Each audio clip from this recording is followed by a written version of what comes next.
être au départ de cette élection présidentielle. Vous avez suivi le grand débat qu'il y avait avant. D'abord, je dirais, M. Amasoka, que la rhétorique de faire attention, ça traverse mon âme sans effet. En fait, je ne dois pas faire attention justement, parce qu'il doit aller surprendre la bêtise lorsqu'elle se manifeste pour la dévoiler à la face de tous. C'est ça, c'est pourquoi on peut se plaindre, mais c'est le sens du bon sens. Par rapport aux 12 candidats, moi je n'en vois que quelques-uns.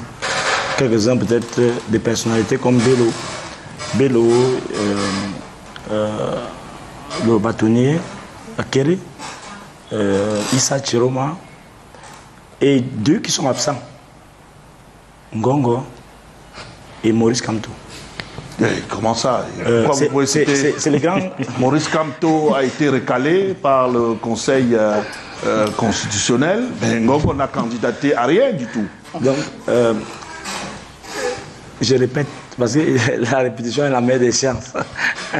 Je répète que les candidats les plus dangereux dans cette élection, en fait dangereux les uns les autres, c'est les candidats qui ne sont pas présents là. C'est-à-dire Ngongo et ces femmes-là, avec les 2 autres, je ne veux pas parler d'elles aujourd'hui, et Maurice Kamto.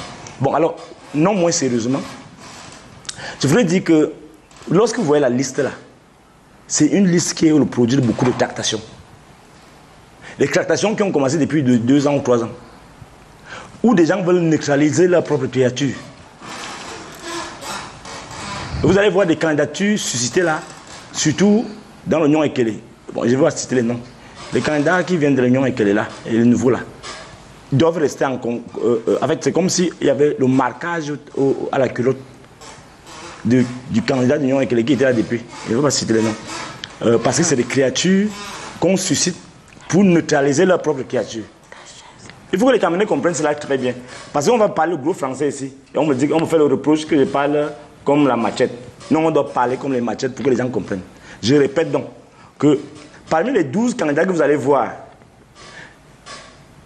il y en a qui sont peut-être 4 qui sont dans un jeu que Atanganji est en train de faire.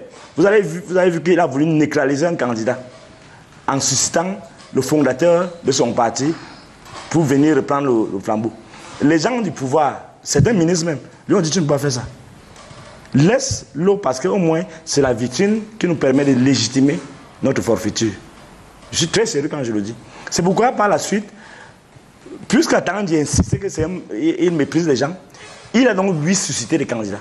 Vous allez voir beaucoup de gars, il y a un Eodi là ou quelque chose comme ça, et d'autres qui étaient à la Banque mondiale, qu'on a suscité, dont on a suscité des candidatures.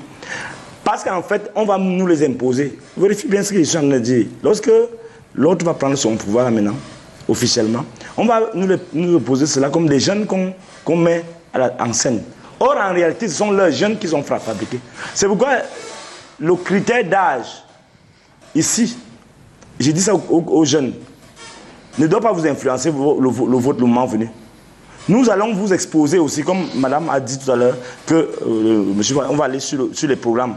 On va exposer leurs petites machinations qui visent toutes à asseoir un pouvoir en faisant croire aux jeunes qu'on veut résoudre le problème à travers ces jeunes-là. Non, ces gars sont opportunistes à fond.